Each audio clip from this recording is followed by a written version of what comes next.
Good afternoon, ladies and gentlemen, and thank you very much for supporting my channel. I am still at home, breathing some fresh air here, and today I want us to look at a latest report that has been captured by one Aden Duale, the Garissa town member of parliament, who is a very close associate of Deputy President William Samoei Ruto. As we know, the country is mourning the passing of the third president of Republic of Kenya, Emilion Stanley Mwai Kibaki. And for the last 2 days, there have been the public viewing of the body in the National Assembly. Then on Friday, there's going to be the Requiem Mass in Nyayo Stadium. And something that has emerged is that the Kenya Kwanza team, while speaking to journalists in the parliament buildings, have come out to laud the late President Mwai Kibaki for managing his transition well. Then, they are also saying that unlike Kibaki, President Uhuru Kenyatta seems to be planning to cling on power. And you know, the narrative of the president clinging on power, it is not a new narrative if you have been following the politics of this country. Deputy President William Ruto's handlers have always maintained that the choice by President Uhuru Kenyatta to support Honorable Raila Odinga is part of a wider scheme to remain in power after August 9th general election. Then after saying that, they also alluded to the fact that the president is planning to manipulate the polls in favor of the ODM leader, Raila Odinga. And this one came out publicly in February when William Ruto led a delegation of UDA leaders for a 10-day tour in US and UK. So in this video, I want us to look at their latest narrative on this. Then I'm also going to explain for you some of the few reasons that is bringing that. There is a position in cabinet that many people don't understand what it is. There is the secretary to the cabinet and there is cabinet secretary. And for better to make us understand, I want you to get the difference. Cabinet secretary is the ministers. So the ministers that used to work with the permanent secretaries, that is the Matiang'i, Ukuri Yatani, Kagwe, Rachel Omamo, and that team.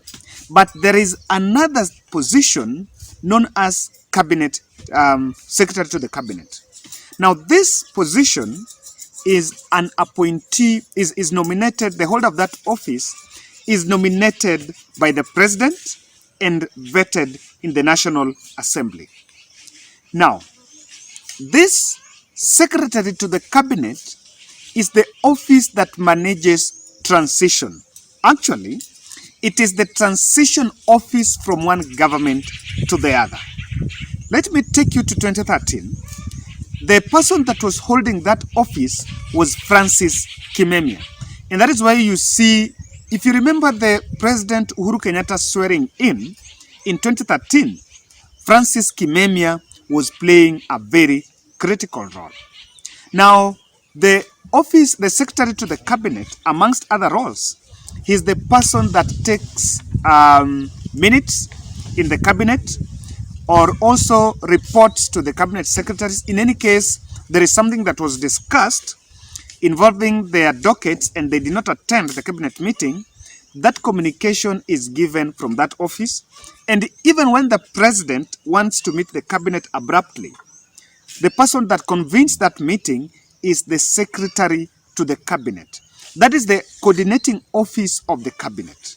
But then, that office also plays a critical role in transition, handing over power from an incumbent president to the next president. Now, this is the thing. Aden Duale is blaming the president that now we are almost 4 months to the general election and that office is vacant. So the hold of that office is not there, but this is why it is important, because members of that transition authority, one of the person who is also the chairperson of that authority is secretary to the cabinet, the head of defense. Of course, I said at home, so you will always hear some very natural sounds in the background. There is also a construction that is going on just at home, so of course there is going to be that a bit of that interference. Kindly bear with me. Then another member of that committee is the Attorney General and the police boss, Hilary Mutyambai, the Inspector General of Police, and also a member from the judiciary, which I want to believe in this case is the Chief Justice Martha Koome. So Aden Duale is saying that because President is adamant to fill the office holder, it seems he wants to cling on power. What I'm yet to find out is whether in the absence of that office, is there a problem? Is there an alternative to handing over power? But then I was making a call this morning and I was having a very long conversation with a friend of mine who was telling me that that office no longer exists. It did not exist in the President Uhuru Kenyatta's docket, because when Uhuru Kenyatta appointed Matiang'i as the head of a cabinet, as the prime cabinet minister, that is the role that Matiang'i plays. Because actually the holder of that office is a civil servant. Is a civil servant, but it's more of a political office because the president, the person who appoints the holder. So by the virtue that the president appointed Matiang'i, it is actually believed that it is Matiang'i who plays that role. And of course, as fate might have it, you need someone who really understands and can be loyal to the boss. That is why the president entrusted Matiang'i. So according to the Kenya Kwanza team, because I want to believe that Aden Duale is just relaying an information from his boss, Deputy President William Ruto, they are feeling that the president might not be looking at actually handing over power. Now, ladies and gentlemen, are you watching this video and you have not yet subscribed? Kindly take a second and subscribe. Click the notification bell so that when we publish this video, you'll be notified. And more importantly, like our video. Now, are you staying within Nairobi and its environs? That is Kiambu, Lavington, Karen, Runda, and you stay in a place you experience frequent blackouts, then check out the poster here. This is Instalight Company. They install power backup systems and they can customize it depending on your need. They have the budgets, the packages from 125,000 to 195,000. And of course, you can talk to them and you can get a bigger package depending on what exactly suits your needs. Now, this is one thing I've realized with solar. By the way, people are going solar. And one thing that solar can also help you is, by the way, if you talk to them, you will realize that you can reduce your electricity bill to zero. Now, check out there. Talk to them at 0722 818 883. 0722 818-883. And please tell them that you have received this from Kevin Oduor. Back to the business. Why the president is not appointing that position? Number one, we also have to understand that there is no need in the mind of President Uhuru Kenyatta to give it keen interest because of Matiang'i. As I mentioned, that office is now being coordinated from the interior. And by then, Matiang'i is also part of the transition authority. So what the president is simply saying is that if there is someone who understands what is happening in government now, and a very trusted person, that person is Fred Matiang'i. And the president might be working and making sure that, of course, there is no need while Matiang'i can take care of that. And I think even Kenya Kwanza team, they're getting a bit scared by this situation because William Ruto and Matiang'i seems not to be running together.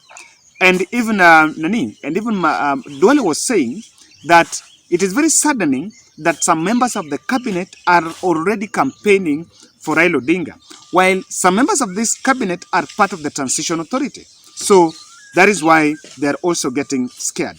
But then that might also be there. But something that you can see is the president is seeing a seamless transition.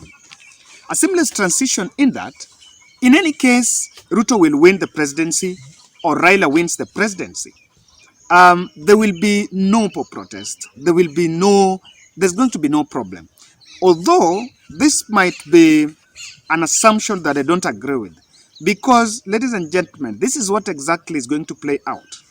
If Azimio la Umoja are going to lose on the August 9th general election, then they are likely to protest in the court. If Kenya Kwanza lose, they are likely to protest, whether there is going to be a rerun or not. So that would also be there. And because the president is seeing a seamless, you might also feel like, look here, he's seeing that, Uhuru is seeing that the presidency will be handed over to Raila Odinga. And Raila Odinga has been part of Uhuru Kenyatta's presidency since the handshake.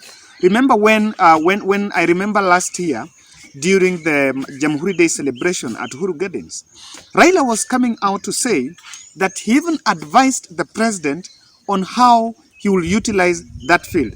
And he took a president, he went to Namibia, and he sent the president to go and benchmark in Namibia. So these are two gentlemen that had been working together. At some point, they were inspecting development projects in Nairobi CBD at night together. In Nairobi, they have been meeting abroad and even within the borders. So what Uhuru is trying to show here, and it's a mind game. I would say it's a perceptual value to Raila Odinga and Raila Odinga supporters that, look here, this is going to be the next president. Now, Uhuru might also be feeling that now it is too late, because Duale is saying the hold of that office is supposed to be vetted by the parliament. And what if the parliament rejects that person? Or I might also feel that the president is planning to take that name. So this narrative that is coming over is just setting a ground for them to reject the president's nominee in the National Assembly. Because for now, there is something that you need to understand. There are members of parliament who are incumbents, and these incumbent presidents, these incumbents members of parliament, they are likely even to frustrate the government of the day, depending on how they have been treated in the just concluded nominations. So, for example, if there is a member of parliament who is in the ODM side, and he feels like he's been shortchanged in the nominations, he will protest against the party leader's decision, against Raila Odinga, and support even William Ruto in the National Assembly. And that informs why, for the first time, the cabinet, the National Assembly, had to pass the budget even before those nominations. Because imagine if the budget was to be passed in May, with the way nominations has been, we would be seeing total turmoil. And of course, it wouldn't have been approved. So, ladies and gentlemen, this is a bit of it. But again, Uhuru knows that that process might be politicized and infiltrated by the enemy. That is what I feel.